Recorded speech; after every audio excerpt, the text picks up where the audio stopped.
I don't understand why these publishers and their CEOs think that it's a good idea to keep doing the same thing over and over again and think that it's somehow going to yield a better result. I mean, I do know why. It's because they think you're stupid. It's because they think that you're going to keep buying the same thing over and over again. And they also know that, well, investors love predictability. Investors love franchises. It's the only thing that they can recognize in this industry. So that's what they want to invest in. But I don't know about you guys, but have you gotten to the point where you've just started to tune out a lot of these games?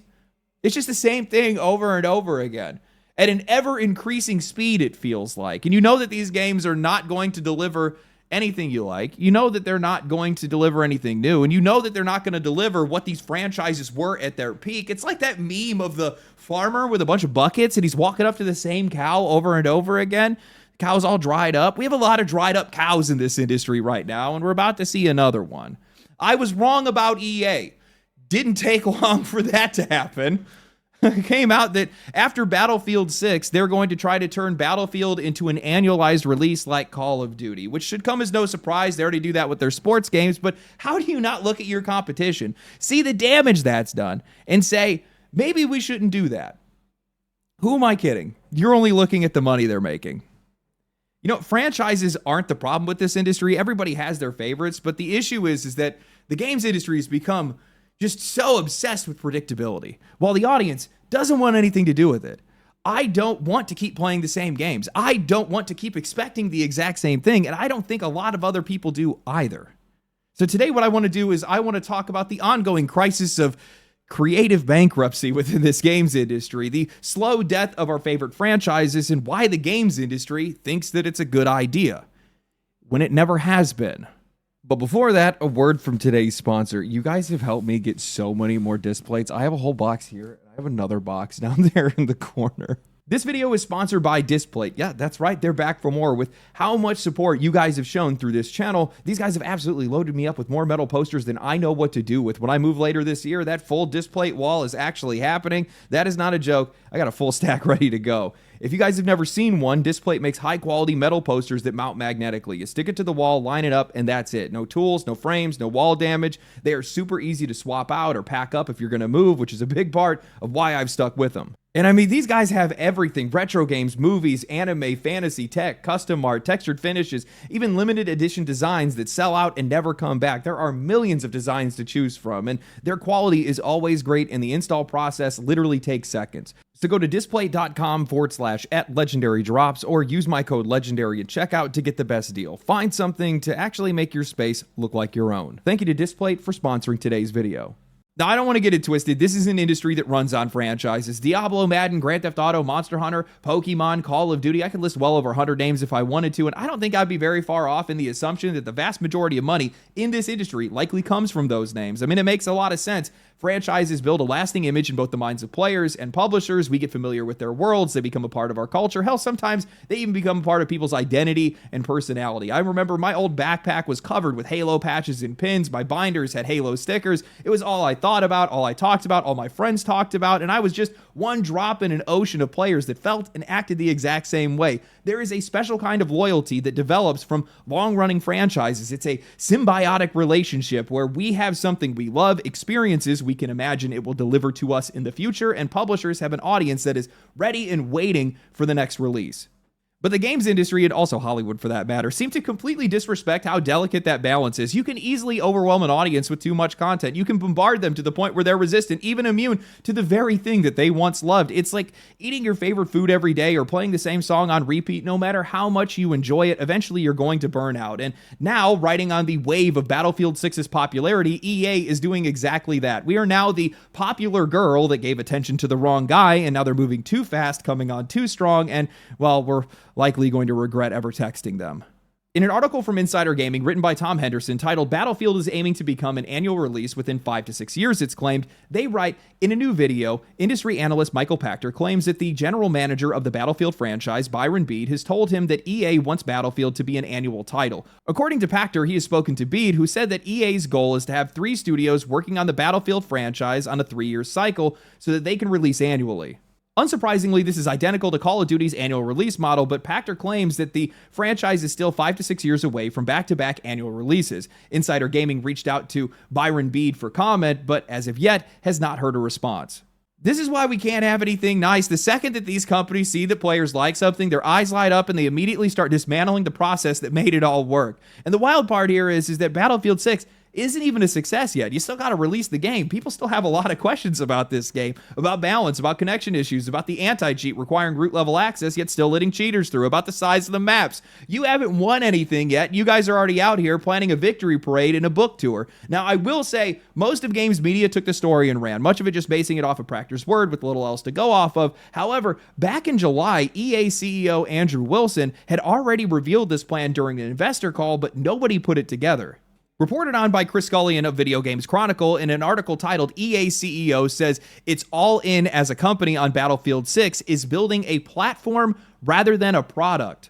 They write, Wilson replied that the company isn't treating Battlefield 6 like a single product, but rather as the start of a Battlefield platform with more details coming later this week.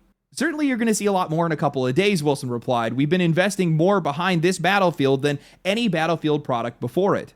And really the big reason for that is this isn't just a product. We are building out Battlefield as a platform. You'll hear more about this in 2 days' time, and all will become clear about the nature of our investment over the last 4 years, with 4 studios building against this launch to date. Guys, when I say I don't understand how these CEOs have jobs, this is why. They invested everything behind this game, which at least seems like it's resulted in a great Battlefield game, but it was all built on the promise that they were going to turn Battlefield into a platform like Call of Duty. I mean, I'm sitting here thinking to myself, with the beta behind us, how do you not look at Battlefield 6's positive reception and attribute it to the fact that every single Battlefield studio worked on this game? DICE, Criterion, Motive, Ripple Effect, plus you guys made Battlefield Labs. EA, you do not have the talent to be able to pull off a quality Battlefield release without company-wide cooperation. You need a united effort because you, like every other publisher, have bled out most of your talent that made your games what they were at their peak. We already know that because most of those people went on to create Embark Studios that gave us the finals, and now they're about to drop Arc Raiders. Both of those games widely celebrated, showing just how integral those developers really were to your studios. And the irony of this entire situation is the reason why Battlefield looks like it actually has a chance to challenge Call of Duty is because EA went all in while Activision has been getting fat and comfortable doing the opposite, exploiting their fans, their studios, and their own franchises. I covered this in Activision is a Cancer, but while Call of Duty is one of the most profitable franchises on Earth and has been for nearly 2 decades, their aggressive monetization, relentless release schedule, and declining quality has them on the edge. Black Ops 6 is sitting at the lowest player numbers that they have seen in years. And I'm going to be honest with you guys, after seeing that Black Ops 7 trailer, it does not look like that game is going to fix it. The gameplay trailer looked like absolute garbage. It is getting fried online and ratioed on YouTube.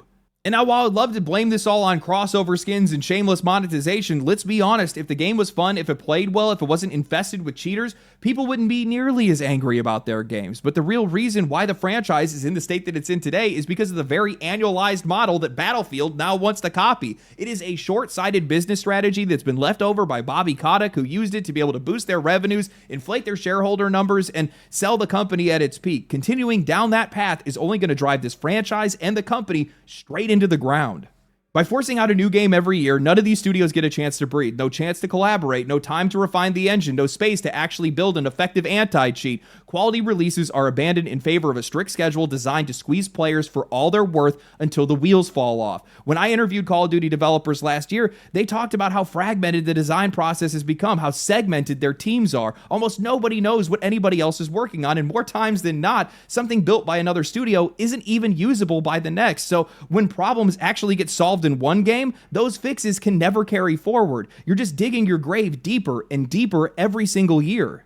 Beyond that, I think releasing a new Call of Duty every single year, at this point, people are starting to just get sick of it. The top comment on Black Ops 7's trailer literally says, Black Ops 6 came out like a minute ago, bro. Another one reads, Black Ops 8 coming out during 7's beta. This is where we're at. The entire franchise just become a meme of itself. I remember the massive sigh of relief that people let out back in 2022 when Activision had announced that they were going to be stepping away from the annualized model to give developers a little bit more time to work on the game and hopefully release a higher quality game as a result of it. And then they immediately went back on it with Modern Warfare 3, one of the worst entries in the entire series. And I don't really think that things have improved since then. How do you not learn from that? How do you not see the disaster that that franchise is headed towards and take notes? That's what a competitor would do. That's what a real competitor would do. Learn from the mistakes of your rival, not repeat them, and then strike their weaknesses. But What am I saying? This industry doesn't compete anymore. They don't even know how to. EA, like every other company, gets one whiff of success and they sprint to join the systematic annihilation of quality, all for a taste of annualized profits. It's the only thing that these guys care about.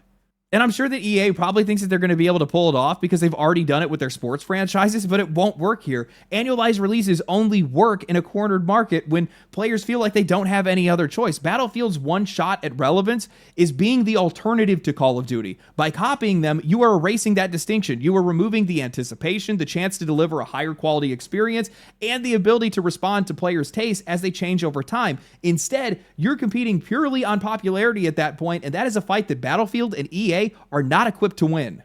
EA is going to take the same model that is dragging one franchise into the dirt and apply it to theirs. And the cost isn't just going to be the game itself, it's going to be the players who are going to lose variety, lose innovation, and also just eventually lose the reason to care.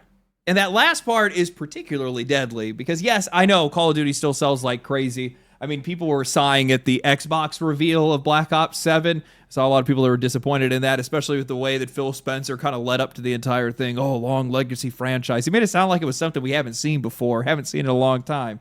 It was just Call of Duty. And while I also have seen the reception to the Gamescom trailer, which, woof, that does not look good, it's still going to sell. People will buy games out of nostalgia. People will buy games out of habit. And we will oftentimes buy things outside of our best interests. I do it all the time. I feel like everybody does. But I still think that that has an expiration date, especially regarding some of these franchises and how much they've lost quality over the years. I mean, look at how volatile the industry has been. There's been so many games that people thought that were going to succeed that failed. There's been a lot of games that the industry thought were dead ringers, but the players are like, that's dead on arrival. The players were right. You know, I just made a video talking about how Gen Z has effectively just stopped buying new games with less money to spend and less reason to spend because the games are lowering in quality, and with younger generations not necessarily invested in a lot of these franchises to begin with. I don't understand why these guys think that it's going to be a good idea to oversaturate the market. You know, this is basic economics. If demand is falling and spending is falling, and you're out there cranking out a new release every single year, increasing the stocks in the market, increasing the supply within the market, and on top of that, increasing the price at the exact same time, why? Why would you do something like that? Now, to their credit, Battlefield isn't going to be able to do an annualized release for another 3 to 6 years, is what they said. But if Battlefield 6 blows up the way that it looks like it's going to, I guarantee these guys are going to slam on the gas as quickly as they can. And if they do, that's a bad thing. They're going to lose a lot of money. Now, mind you, that's a lesson that they might have to learn themselves. But personally, as somebody that likes Battlefield, I don't really want to see that happen. You know, franchises might be the lifeblood of this industry, but they're also its greatest weakness. Because when you look across the board, how many of these franchises have actually gotten better with time? How many more of them have been dragged into either mediocrity or just straight into the gutter? I can tell you, it's a lot more on one side than the other, especially lately. This entire ecosystem is overly leveraged on nostalgia. And a lot of these younger generations, they don't owe anything to any of these games or any of these franchises. So if the industry doesn't make these games worthwhile for them, they're just going to let them die without a second thought.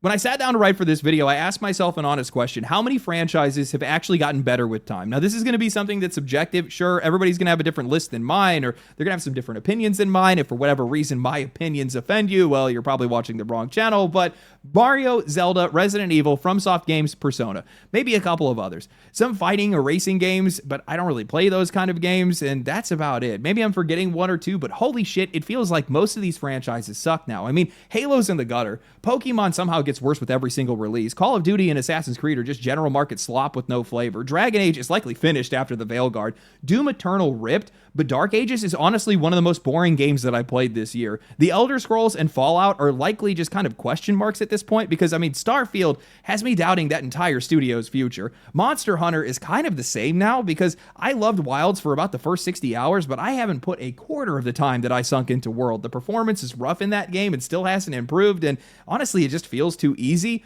If I had the time, I would want to sit down and audit almost every single major franchise because I have a strong feeling that most of them are not doing nearly as well as they should be.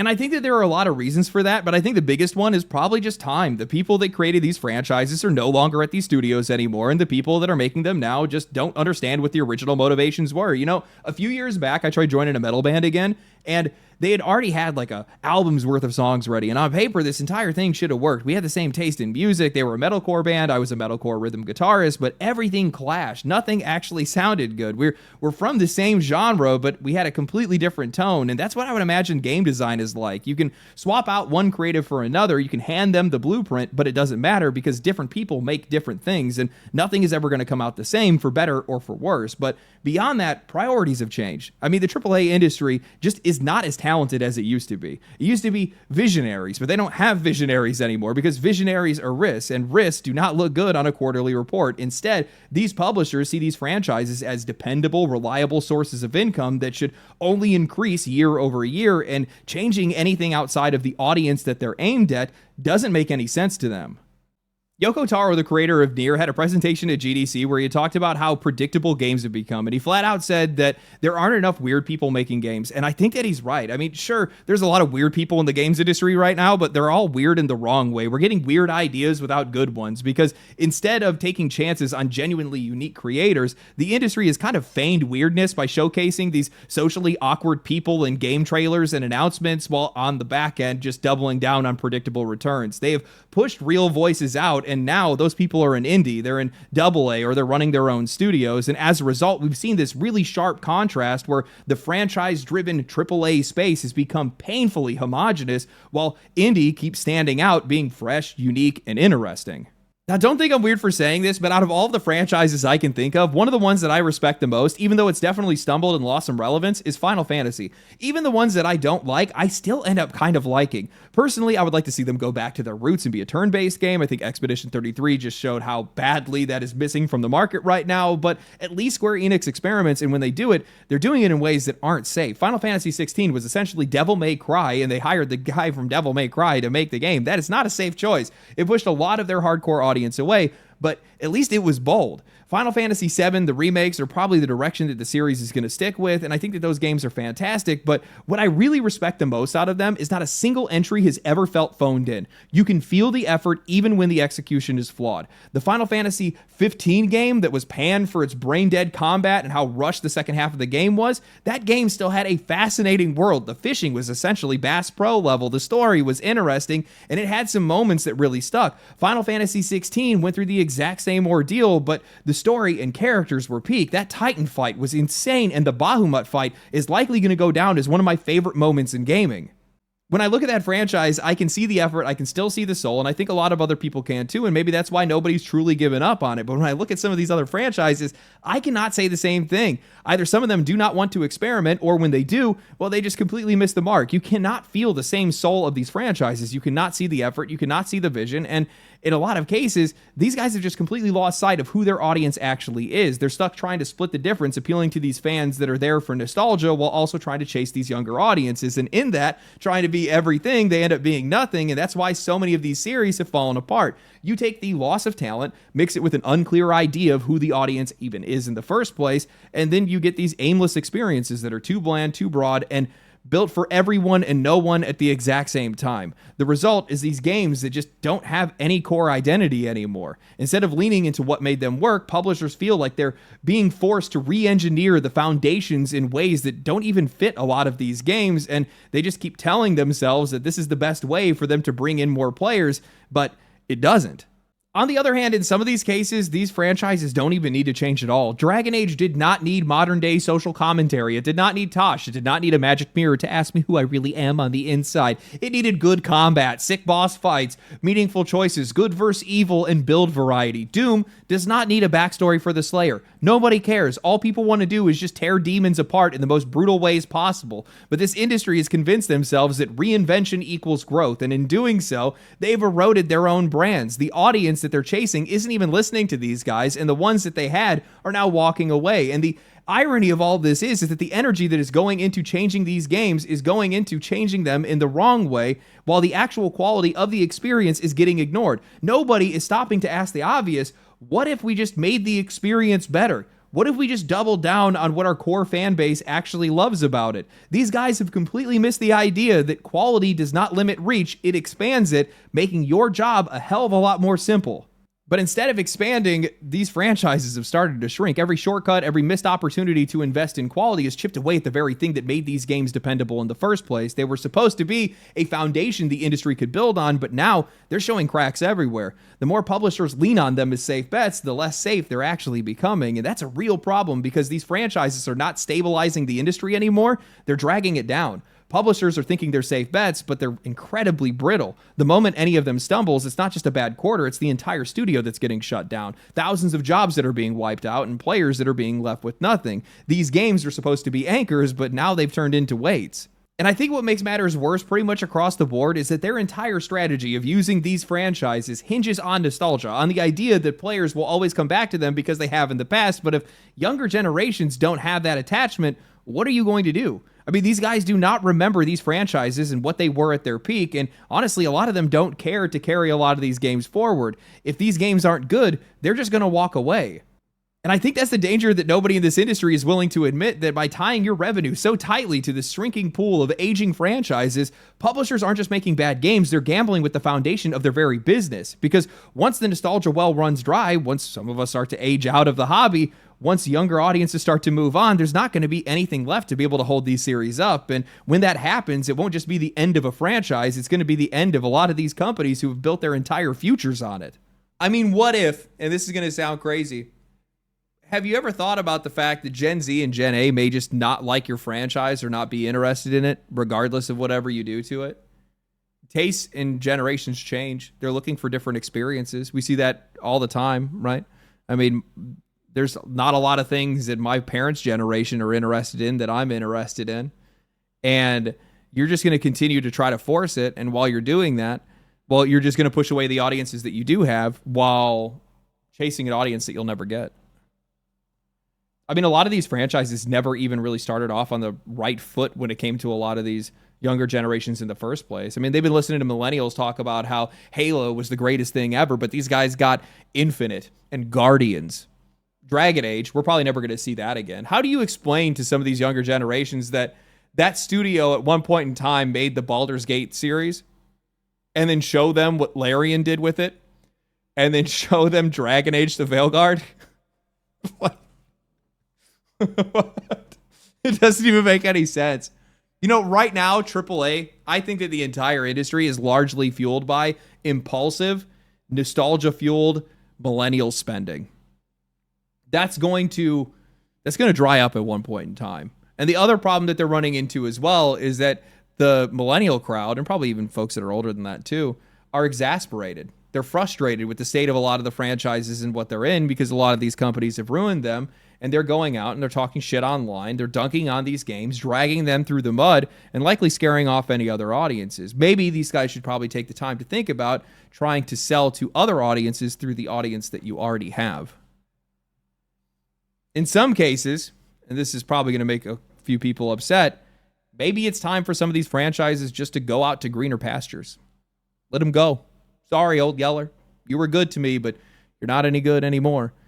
That just might be the way. Maybe it's time to let some of these studios try to make their own things. Stop trying to force these developers to live in somebody else's house. Stop trying to make these developers wear somebody else's shoes that they obviously cannot fill. Maybe it's time to start trying to make the new franchise by not actually making a franchise in the first place. I can't imagine that the vast majority of the most popular franchises that we see today actually came from the idea of thinking that they were going to make a game that was going to be made for 20 years straight.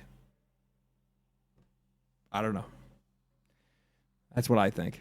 Anyway, I hope you guys enjoyed the video. If you guys did enjoy the video, like the video, subscribe to the channel, share the video. We hit 400,000 subscribers. We are the champions. Thank you. Family. Family. Family. Anyway, stay cool, stay righteous, stay safe. I'll catch you guys in the next one. Peace.